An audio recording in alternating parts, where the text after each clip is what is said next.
I've been in love with the cacti out here. All right, so where we left off with that chart, is there any questions working our way through that first half of the circle?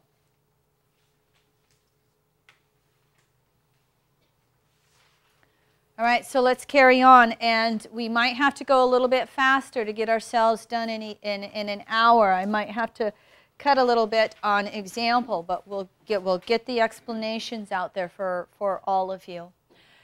So when we move into full phase, all right, from 180 to 225, this is where we have the initiation of taking the evolutionary intent between any two planets and being able to fully express it out in society. Be able to integrate it into society. And what can happen from this, with the full phase being opposite to the new phase, all right? Again, just a little review here. We talked about how we go back and forth between self and others, going inward unto self, coming back outward, and socially interacting. That is absolutely necessary as we continue through the full phase. What happens as we move further into the full phase, it becomes easier and easier and easier to do. Charts will remain, souls will come in with charts having planetary oppositions to each other when we haven't been able to integrate this energy between self and others yet. And a full integration of this full phase is, again, it's natural to go back and forth between ourself and the other. If we're totally into self, we have no reflection. If we're totally into the other, we have no self. So it's natural for us to just be able to go back and forth between the two all the time. And what really needs to happen in this full phase is honoring the instinct. When you become oversaturated with all the socialization, honor the instinct to go be alone. When you have gotten full of yourself or you're lonely, then honor that instinct of wanting to go back out into society. All right? The aspects that we work with here, again, triseptile. If there is something about how we are integrating into society that is not in our highest and best good, we will create the people or the circumstances that will realign us with however we're supposed to be expressing our evolutionary intent out in the world. The quincunx, this is always very interesting. This is like the squares. We know that the 151 is the Virgo aspect. It is an inner self-analysis. The 210 quincunx is an outer self-analysis. This is where people will come and get in our face if we have not been adjusting to equality in society. Yes, so you always want to know, is it inconjunct waxing or waning? Gibbous phase or full phase? Entirely different interpretation between the two. The biquintile is, again, working with the fifth harmonic of creativity. This is where we'll run into the people, again, that kind of spark us with creativity and spark us into helping us align our planetary pair evolutionary intent to be fully integrated in society. So let me give some examples for you. That Mercury-Saturn that we were talking about, where we have to become our own inner authority on a mental level, where we have to learn that our communications, our thought processes have a role in society. There is something we have to say. When we put it in here, all right, that Mercury-Saturn knows what it wants to say. And now it has to be able to fully integrate talking and listening, talking and listening. Because guess what Mercury-Saturn has to learn in full phase? Everybody else has their ideas of what they want to say. Everybody else has their thought processes and how they want to be respected for what they have to say, Saturn. So we have to learn a whole new cycle of communication and being respectful to everybody else's authority if we want our authority to be heard. Make sense? Let's use the Venus-Mars example again as we're working around. So Venus-Mars, by the time it reaches past 180 degrees, it knows its new relating patterns. It's been out there experiencing them. It's been relating those giving and receiving patterns with another. And so now what we have to do is integrate our relating patterns with someone else's relating patterns. We have to recognize that Venus values what we're perceiving we need in relationship. We're conscious of it. We've been going out there getting it. We've been interacting with others. Again, the other person we're relating to has their ideas of how they want to be in a relationship. They have their values. They have their things, Mars, that they want to act upon in relationships. There is a give and take that has to happen in the full phase. Following this in regards to all of this? So you can, again, any planetary pair, when you're relating it into full phase, it's out there in the world. And it's out there trying to do its thing in the world, and it has to recognize that everybody else wants to do their thing with those two planets, whatever it is. And so where is the give and take? Where is the ability to ebb and flow so that everybody can feel that they are being understood, that they're being heard, that they're being processed, that they're being related to? All right? This is, again, this is equality right here. This is the famous Libra thing. And when we get to the 210, this is 0 degrees Scorpio. That will bring those confrontations. The full phase can throw us back in upon ourselves to reflect. You know, and that's where we'll ask the questions. Venus, Mars. Well, geez, this is not how I want to be in relationship. Why isn't it happening? Why am I not meeting the person who values the same things I value? And you'll do this self-reflection back to that new phase, and then you'll come back out to try and work with it in society differently again.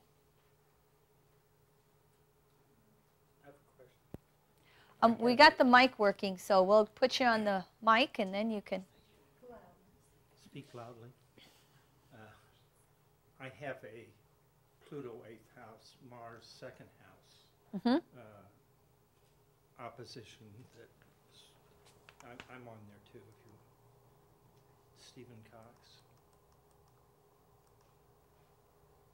What's your question? I don't really understand that pairing between Mars and Pluto. Mars, Pluto, okay, first of all, we're going back to gibbous, okay? Mars is at 21. It's not past or full, so I'll have to do it really quickly. Okay. Pluto is the soul, and the soul has its desires, but they're mainly unconscious. Mars is the vehicle that our soul's desires are made conscious. When Mars and Pluto are opposite each other, there's a battle of desire going on. There's a battle of will. And remember, all souls have the dual desire nature to separate from that which created us, to return to that which created us. And when Mars and Pluto are in opposition to each other, we can remain stuck in our desires. We don't want to evolve or grow. I want to remain in my security. And you put it in 2nd, 8th house, and then whatever makes the soul feel secure, you want to stay with that. And you can be having to learn how to let go of some of the desires that are no longer serving you, and you're having to do some evolvement and readjustment of them. Okay? If your Mars was full phase to Pluto, working with this full phase that we've been working with, then what you would find is other people would be telling you, full phase, other people would be telling you that you're stuck. Your soul needs to evolve some of that desire nature. Gibbous phase, you have the opportunity to recognize it yet. And it can become externalized. Mars-Pluto oppositions can become externalized into power struggles with others. That can come through. Again, yours is gibbous phase. The power struggle doesn't have to be as intense. You can recognize it and make adjustment with that. But so again, when we're full phase, you've got those two planets opposing each other. And they have to learn how to be friends. And then they have to learn how to function out in society. And when two planets are opposed, it's natural to go back and forth and check in with each planet and then eventually figure out what does the faster moving planet have to change, evolve, adjust in order for those two to function smoothly together. All right? Does this make sense for everybody? Go ahead. Question? Here, let's get the little thing for you. I've got Pluto opposed Mercury. I may choke up. She said she has Mercury opposing Pluto. She may choke up. Now I'm really going to make her do it. Now I forget my question. Does all of this work? Does all of this work with regard to the angles as well as to two planets, like a planet to an angle? Yes, Okay. yes. Does all of this work in regards to the angles? Yes, you compare the angles to the planets. Okay? So you start with the planet and you go counterclockwise to whatever angle you get. You know what we're talking about. We're in charts, ascendant, descendant, midheaven, nadir. Yes. They're the movable because, again, Earth rotates 24 hours, so that makes those angles move a degree every 4 minutes. So, yes. Any other? You said planets to angles. Compare the angles to the planets. You start with the planet, and you go counterclockwise to the angle.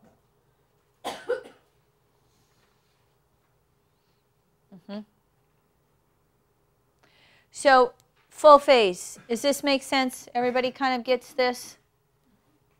It just, again, the back and forth is not bad. It's necessary. You're trying to integrate two opposing forces within yourself and then integrate those opposing forces in the world. All right? What happens with full phase is as we move further through full phase, we start to really get the hang of society and how society functions and how society works. And what it does is it leads us into the disseminating phase, 225 to 270. That is society. When we have planets in a disseminating phase to each other, we are really wanting to learn everything we can about how those two planets function in society. We're wanting to learn what does society consider to be the norms, the taboos, the rules, the functions. All of us are born into various countries, various cultures, various societal functioning units. And we all learn how they work. And so those planets want to really grasp all of that because then they can express themselves in society. Any two planets are wanting to become a part of society and be functioning through society. We've got that waning trine in there, the 240 trine. Remember the 120 trine was full of self? I finally figured out what I want to do about me and be me, and I'm full of myself, and 0 degrees Leo. This one right here is 0 degrees Sag. And so this is really wanting to be integrating with society. And if we've spent our time learning about the other and starting to move into larger and larger groups, and by the time we get to that 240 trine, this is where any two planets are very highly functioning in society. They function well. Society relates well to them. Back to the Mercury-Saturn example, this would be where somebody could say whatever they want to say, and society goes, yeah, yeah, yeah. We want to hear more. Man, you're an expert in that area, Saturn. They become heard, they become understood, they function within the group as best as they can here. When we get to the biseptile, again, it's that fate or destiny of the 7th harmonic, and there's a realignment here with society if we have not been learning what we needed to learn. There also is a realignment here because this is the apex of functioning in the group as smoothly as we can in the largest ways we can. What starts to happen as we finish up the disseminating phase and we get to this biseptile is eventually everything runs its course. And so eventually we're going to start coming back into recognizing, wait a minute, I function very well in society, but I am more than society. This is where, and this is similar to what we talked about last night with those different evolutionary states, consensus, individuated, spirituated. Consensus is the 7 out of 10. It's the rules and the norms of the masses. We've become so good at integrating into that, we can lose that self we struggled so hard to create. So this biseptile realignment here in the disseminating phase is helping us recognize that we're of society, but not necessarily, how do I say that? In society, but not of society. So this is where we have to start that differentiation process of letting go of being in society. And what can happen here at the ending of the disseminating phase? It becomes a been there, done that. We become tired of it. And yet we do it so well, society doesn't want to let us go. We have to kind of step away from society. Go ahead. I'll repeat the question, Lorraine. I just wanted to know, so at 264, I think they can hear me. Oh, okay. Okay. At 264, would you call that a disseminating square there? Yes. Okay, because that's I have the sun moon there, and I was just wondering. Okay, gotcha. Okay, we can use that as an example. Yes, by 264 degrees, again, the biseptiles, what am I looking at? Quintiles, septiles, novilles, we don't use very many degrees, 2-3 degrees for those. It's really these cross-quarter or cross-phase points that you really start to extend it out because of the cyclic processing. So at 264 degrees, it does become a disseminating square. And again, society likes us. We've fully integrated into society. It wants to keep us for, its own security's sake, and yet we start to lose the meaning of self in society. We're also, because we're in the waning half, we're starting to exhaust whatever the original evolutionary intent was between the two planets. So this is all, whereas this is all building, this is all releasing. And here we release ourselves to another, and then we start releasing ourselves to larger societal groups. And here, and from the last 90 degrees, this is where we have to surrender to source energy eventually. So the disseminating, at the end of the disseminating phase, this is, well, the 270 degree mark is what Dane Rudier called the crises in consciousness or crises in beliefs. And so we're getting closer and closer to this point What's it all mean, Elfie? All right?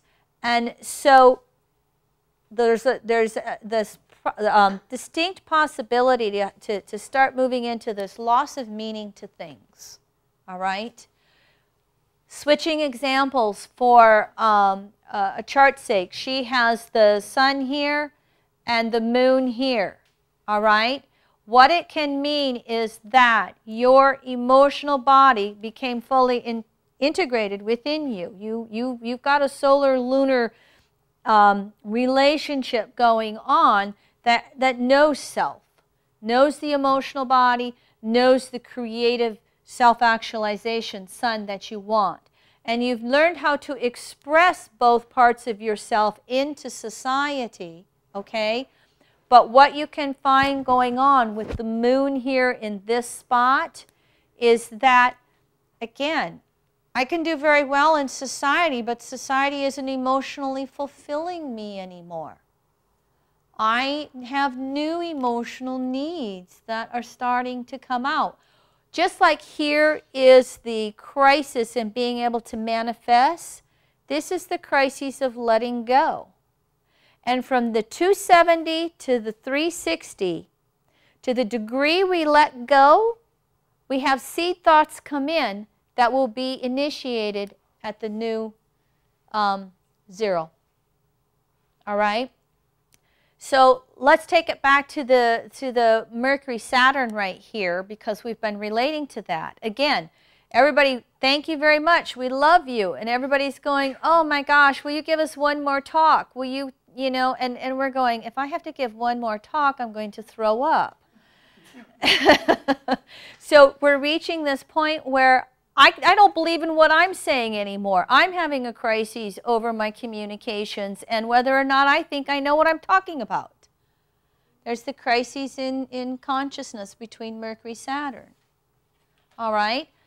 If it was Venus-Mars, just because we ended up using these two, Venus right here can be going, wait a minute, I don't value this way I'm in relationships anymore, and I'm having a crisis in believing in this relationship that I've been functioning in so well. But it's been there, done that. It's not fulfilling me anymore.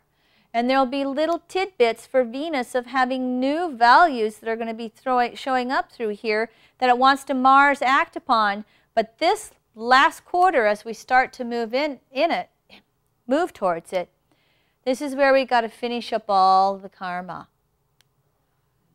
This is where if we ran away and just moved because we wanted to move, well, this is where we run into the people we ran away from.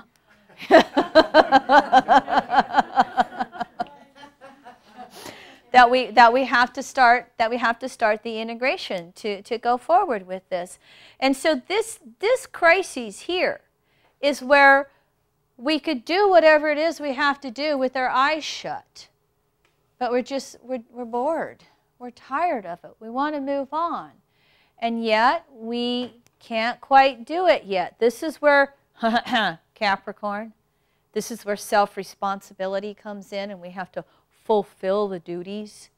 We have to fulfill any continuing roles in society. We have to finish up any karma before we can go back to energy. Okay? So when we move now into last quarter square, this is yang energy again. Energy moving outward, all right? The outward expression that wants to come through in the last quarter square is actually contemplating what we want to let go. The action is wanting to let go. And we're wanting to have time to go inward and reflect upon the new stuff that we're just getting little inklings of and just starting to sense that is raising a new spark within us, a spark of desire with Mars-Pluto. What we come into right here with the last quarter quintile, that is the creative transformation.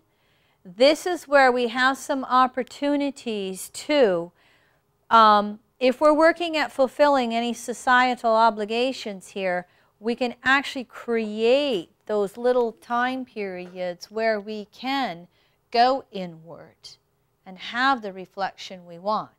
Now again, this is yang energy, but it's last quarter. So the yang takes on that last quarter. Yeah, so it's not quite as yang as first quarter. All right, sorry about that. I'll do this again.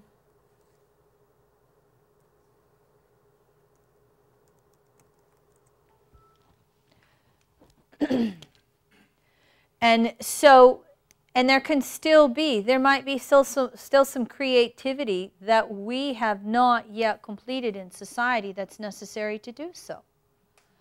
So this can be one of those minor aspects that you really got to have some of the ability to recognize and then work with the energy. Work with still functioning in society, as you also want to spend time alone working with new creative ideas. Now, this right here, the sextile, this is the 300 degree, the last quarter sextile, half a trine. Again, this is a fairly smooth aspect. This is where we can recognize what we have left to do in society. And we can also recognize the new seed thoughts that are coming in that will be acted upon sometime in the future. Most likely future life with many planetary pairs. Okay? And what we have to be careful of at that 300 degree mark is, here is where we're going, remember I said choices made here will reflect all the way around the chart? Here's where we get the karmic payback or the karmic reward. Planets in a waning sextile to each other. If we've been working with developing our evolutionary intents and working with an expression of it in society, then we can find a lot of societal rewards that will still come in, half a trine. If we have not been working on our highest and best karmic or dharmic intents, there can be some realignments that'll come with waning sextiles. The biggest realignment that'll come is a loss of self. Nothing to believe in anymore. Nothing makes sense. What am I doing here? And so it's again, these make such interesting perspectives on aspects that we just have not really considered. And so depending upon how you see somebody, when they have two planets in a waning sextile, you want to quiz them and see how those two planets are actually functioning for them. And if they're not, then you want to help guide them with doing some realignments of, here's what is still obligated in society from you. You won't be free from this stuff. You won't find meaning again, last quarter crisis in consciousness, until you are making an alignment here with society. And so again, those sextiles, there's an ease of effort or an ease of resistance, just like the trines. All right? So of course, when we come to the last quarter septile, this is that element of fatedness again, that if we didn't hear it at the sextile, we have no choice but to hear it here. The universe, the higher laws of the universe will bring it in such a way, people, places, circumstances, that will realign us with any karmic debts we have yet to fulfill. And then, of course, it leads us to the waning semi-square that just intensifies all of this. If we're not finishing out any karmic obligations, there's a corresponding loss of meaning. And this will continue all the way through balsamic phase if necessary. All right? Say again?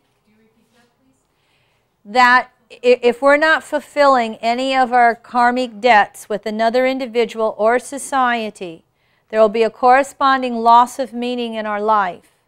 And that can continue all the way through balsamic phase. based upon the two planetary pairs involved. So if it was Mercury-Saturn, all right, and let's just say Mercury-Saturn, we used our authority to say what we wanted instead of aligning ourselves with truth, then we're going to run up against meeting the karma of being honest and perhaps losing our position in some type of authoritarian way because we weren't Mercury intellectually honest with everybody.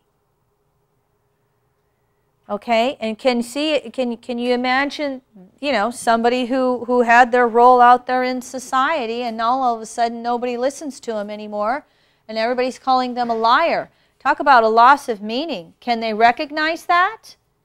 Or will they come back with Mercury-Saturn in that phase another lifetime in order to get it?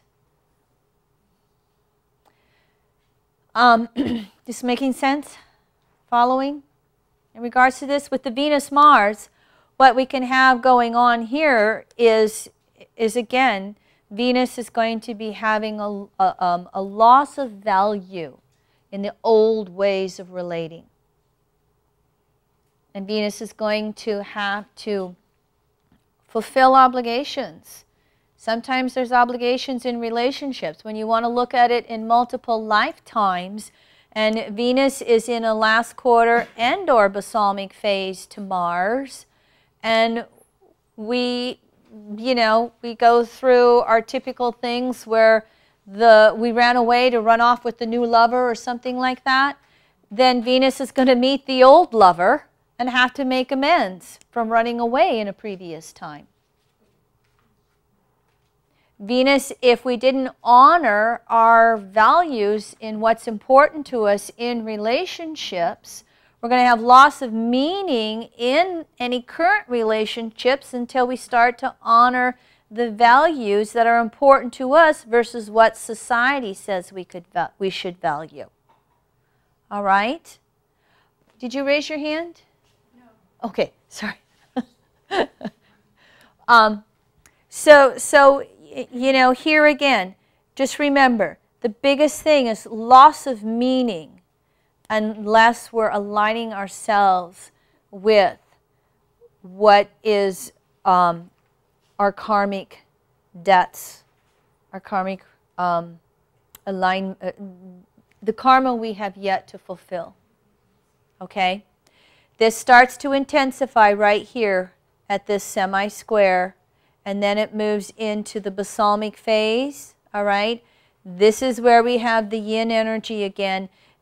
This is where we start to recognize and search for universal and timeless understandings between any two planets versus what society tells us we should believe. The opposite was over here where we had the gibbous phase and we had all of the self-doubt. This is where we want to realign with universal source in order to release any of these self-doubts.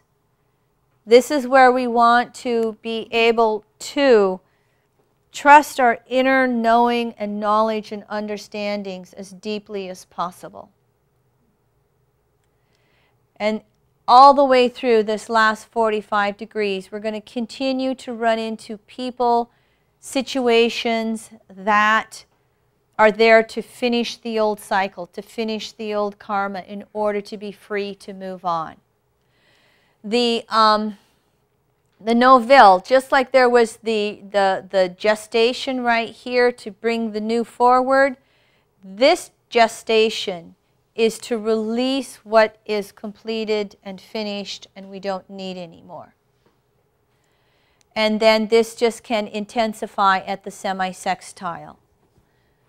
And so again, what will happen throughout this whole phase, but it gets real intense, the last 5-10 degrees right here, is that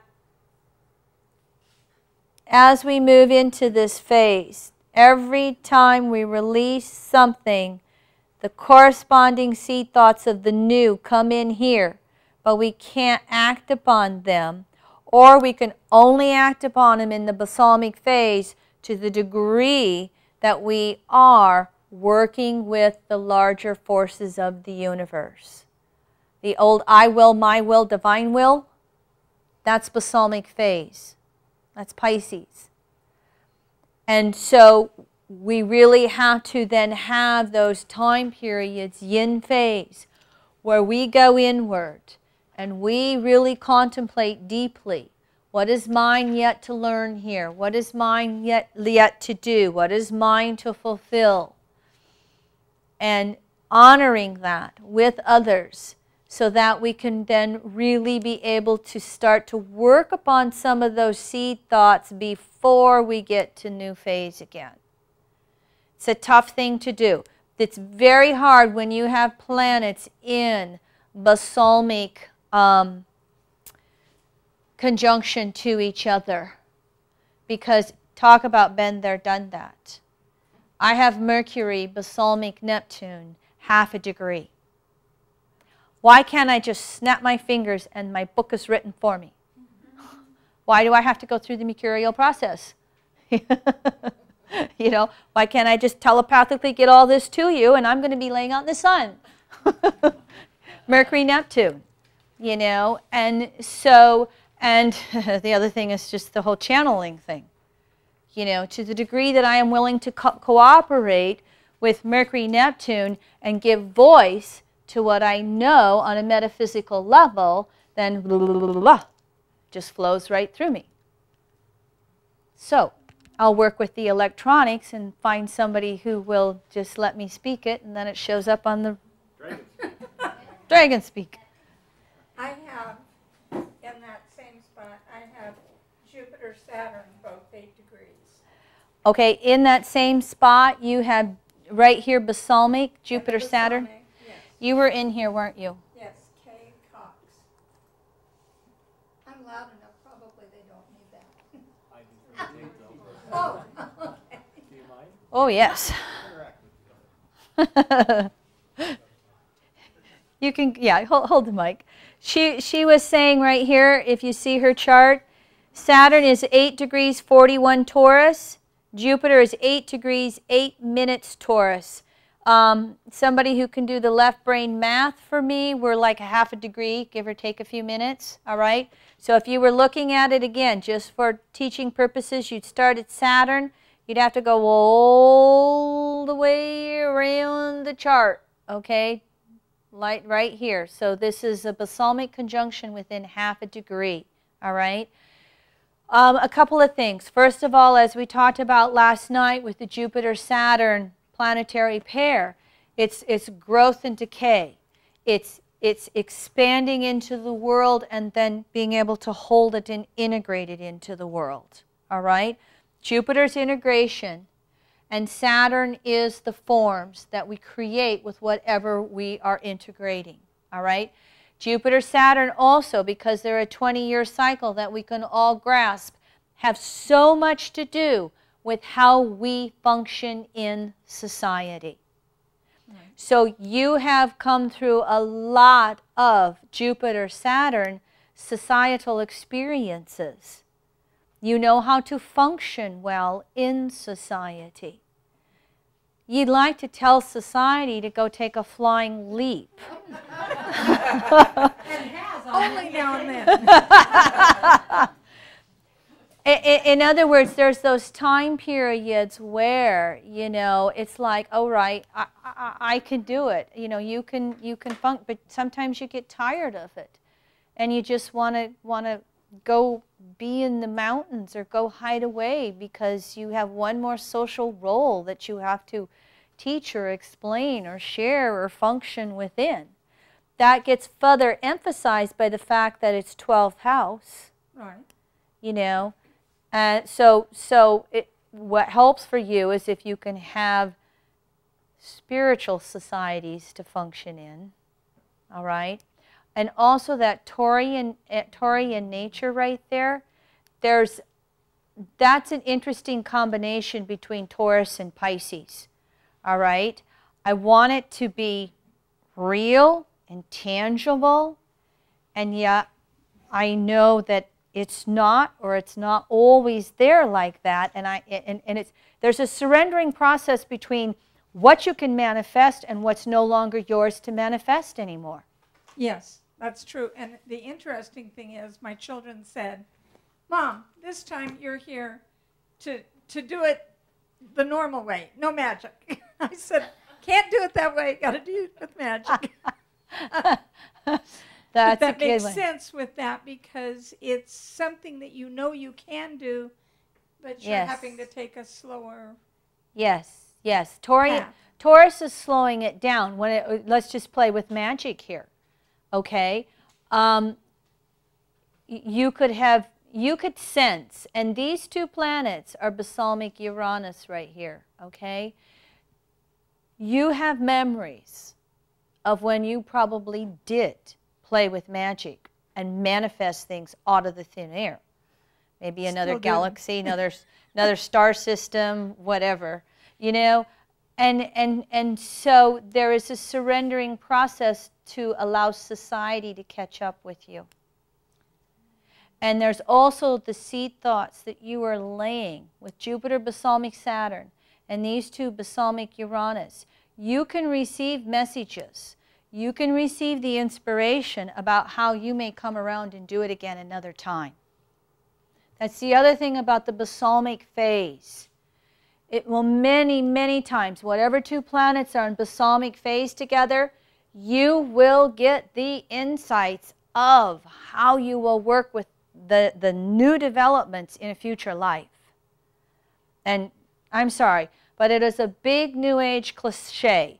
How many times have you as astrologers had somebody come to you and sit across the table and tell me everything I need to know because this is my last lifetime and I'm not coming back? And I've gotten to the point where I say, well, if you made that statement, you just created 10 more lifetimes. And then they don't always like me too well, but I'm going, if you've got to say that statement, you're already coming back. There's no ends or ors, ifs about it. And so we like all the past life karma stuff and we like healing it, but how many of you ever think about what you're going to do your next time around? Have any of you ever thought, balsamic phase, what's left yet? What have I not completed? What have I not finished?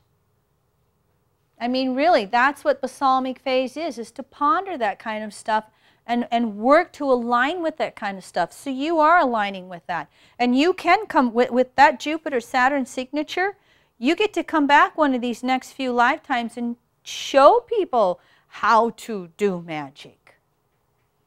And probably in a couple of different ways. I mean, to me, what I see with that Taurus signature and the way society is right now, you're going to teach people how to really do and to create resources in such a way that it seems magical.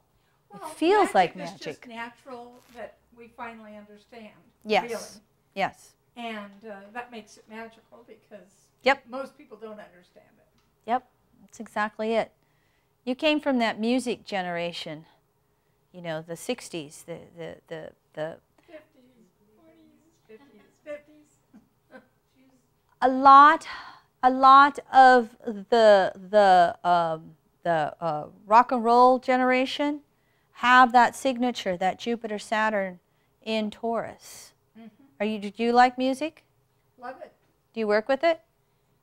I mean, have you worked? Often, yes, because if you don't use music as a background, you don't work as well. At least I don't.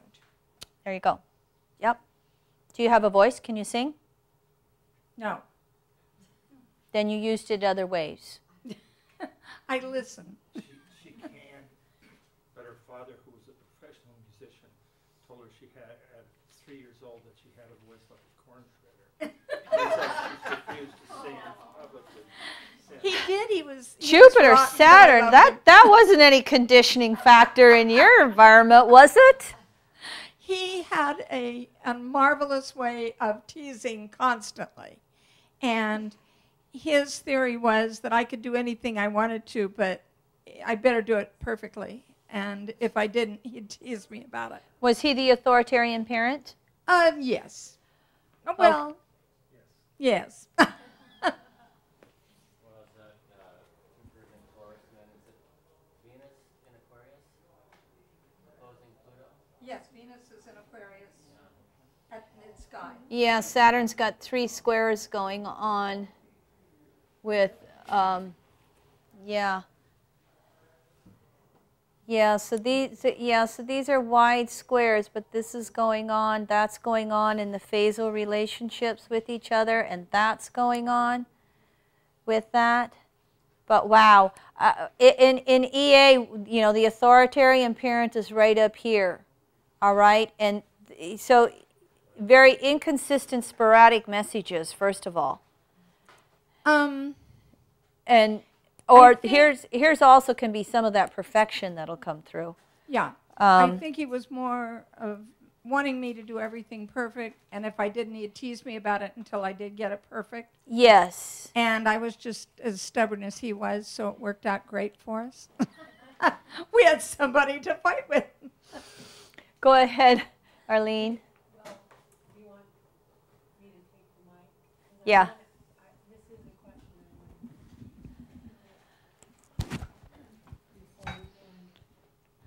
I wanted to know, do you use these same phase angle cycles in synastry between two people? Good question. When you're working synastry between two people, the starting point, synastry is always comparing one chart to the other, okay? You make one person's planet the starting point, and then the outer wheel of the other person, that all their planets are the moving planets, okay? Got that? All right? And then you reverse it. And you get to see how one person affects the other, both directions. Because it'll be different, you know, it'll be the opposite aspects and phases when you reverse it with that. So yes, yes, yep. And you use it in composite charts too. You know, it's the composite charts more like this. It's a little bit easier. Question?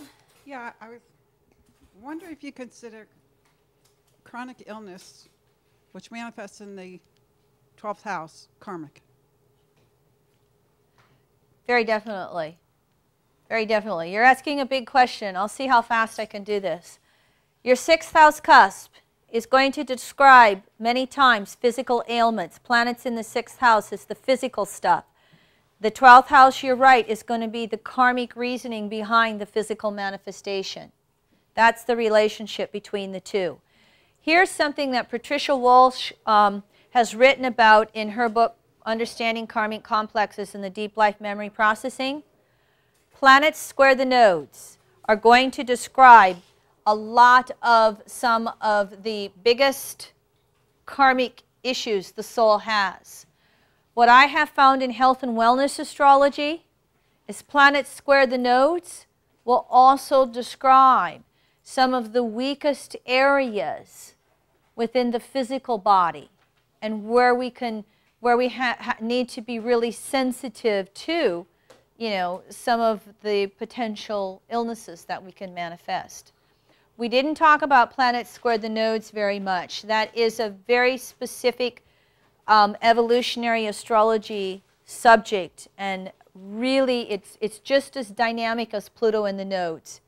A planet square the nodes is what we call skip steps, and that's where the manifestation of that planet bounces back and forth between the split ego of the nodes. But what if you don't have any planets? If you don't have any, in health and wellness astrology, every archetype is still going to contribute to either weakness or strength. There's a whole different, that's a whole subject unto itself. All right, did I answer your original question? The 12th house cusp will give some of the karmic inclinations, the karmic reasons why behind the 6th house cusp manifestations. I wandered with health and wellness. Some of this stuff in your media stuff? Yes, our 3 core segments. Segment 1 is the philosophy and the planetary method of chart interpretation. It's all the basics. Segment 2 is relationships, synastry and composite from both the familial line and the intimacy line. Segment 3 is health and wellness. And we also work a lot with the chakras. We have a whole chakra rulership with all the planets ruling different chakras, and that all comes through that segment. The segments typically sell for $300 each on our website. While we're here, either now, tomorrow, this week, while we're here, they're $250, no tax, no shipping. You never see them on sale for that on our website. We just don't do that. Any course segment purchase puts you into our registered students area of our website, and that is a whole area where I have over 200 hours of archived audio classes that I have taught over the last 10 years. They're not in the Astral Library. They are in our registered students area. All subject-specific topics that are in there, that students can go into that area and they can download, listen, so you can burn it on your iPod and listen. I walk a lot of dogs all over the world. And it also, I do free monthly classes to registered students every month, once a month, and those classes that's how I've got the 200 hours. I've been doing it for over 10 years. Because of the new website that we have been developing, I'm not going to know how to get us there very easily. I don't know if Leroy can or not. It's probably fine. But when you go into my account and you're one of our course segments, you go to a whole nother area of the website that doesn't even show up in public. And that is, now that we've got the main part of the website done, that's the next phase we're going in to develop. So like this kind of stuff, I love to do this kind of stuff. And so I've got all kinds of resource materials that I am redoing and developing in new ways in the registered students area of the website. So for example, this is my student account, just to illustrate that. And so this is a student that would have students area access to the 200 hours that Kim described, our online internet forum for students, and I have myself with all three sections of the Astral Library. So you only have to buy one. Only one course segment, Course and that segment gets you in. all those benefits. Yeah. And after I get done with the conference this fall, one of the things that I am working to do is to create a whole new registered students area on relationship astrology. So the segment 2, we'll probably run a special on that this fall, because I'm going to start a new monthly class just on that. And again, we have specific methodology for how do you understand parent-child relationships? How do you look at any chart from the perspective of the child and that same chart from the perspective of the parent? And it gives you two different sides of the dynamic between a child and its parents. And then when it comes to intimacy relationships, some of you will know this from Pluto Volume 2 if you've gotten that. We have this whole formula for establishing essential needs. You must know what your essential needs are before you then know how to venture out into relationship with someone else. And that's the 2nd, 7th, 12th yod that is created. And so we work with all of that. And so I'm planning to, over the course of this winter, to go back and further develop all of that stuff with new teachings, well, expanded teachings and resource materials. So that's that Mercury, Balsamic, Neptune, where I'd like to just be able to function outside of space and time and snap my fingers and have, I get downloaded with so many creative ideas. and I have to then function in this world, you know, so I can only... Her download my overwhelm. Yes, yes, yes. But you can see some of the classes that we've just been finishing up with in the students area. All right, any other questions? We're both here to answer questions. Yes. As far as the phases and planetary nodes, so is the motion of planetary nodes, the mean motion, just direct all the time? It varies between the planets. Eric was asking a question on planetary nodes. So for instance, you know that the moon, the north node, south node relate to the moon, where the moon's path crosses the sun's path, or the ecliptic. Each of the planets, Mercury through Pluto, have planetary nodes. There's a south node of Mercury and north node of Mercury. South node of Mars, north node of Mars, where they cross the ecliptic, all right? Only the moon has the nodes exactly opposite. The rest of the planets, because their nodes travel so slowly, they're more or less opposite but not equal. The nodes do the same thing as the moon nodes do. Most of them are retrograde, but there's retrograde and forward.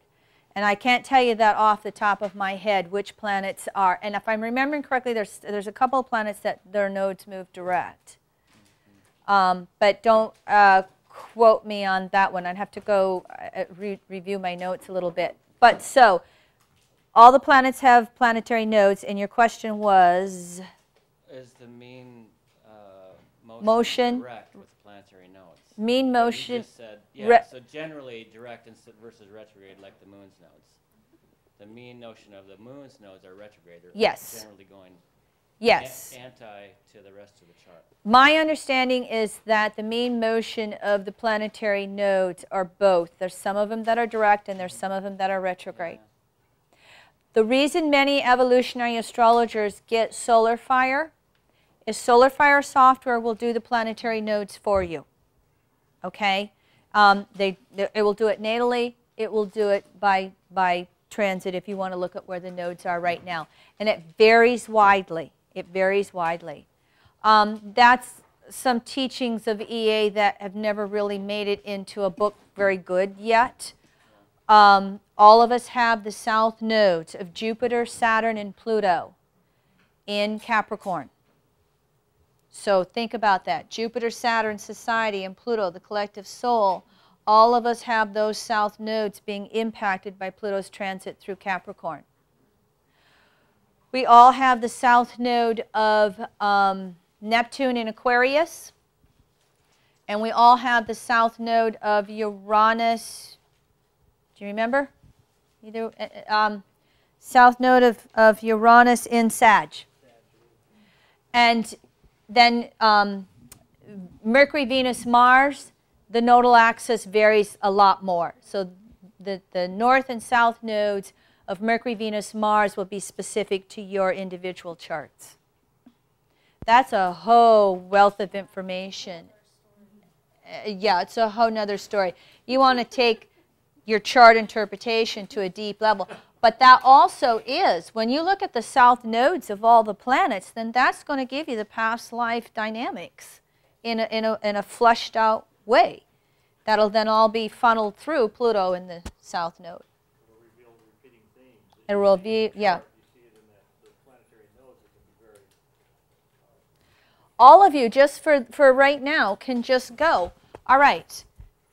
You all have Capricorn in one of your houses. So the south node of Jupiter, Saturn, and Pluto are in Capricorn. That will tell most of you, because most of you were probably here 6, 7, 8,000 years ago, and it can tell you by house where on the planet you were with geodetics, what you were working with via that Capricorn house, when we had the shift from matriarchy to patriarchy. Because that's what happened the last time we had the age of Cancer. So you're taking the precession of the equinox? Yes. And the Yuga cycles and considering all of that along with it? Precession of the equinox, yes. The 26,000-year cycle of the ages reversing, Piscean and Aquarian. You go back in time. Okay. Okay. Yes.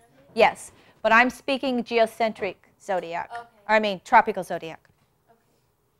Okay. But just that little tidbit, where's Capricorn by house in your chart? It can give you the karma for yourself when we shifted from matriarchy to patriarchy.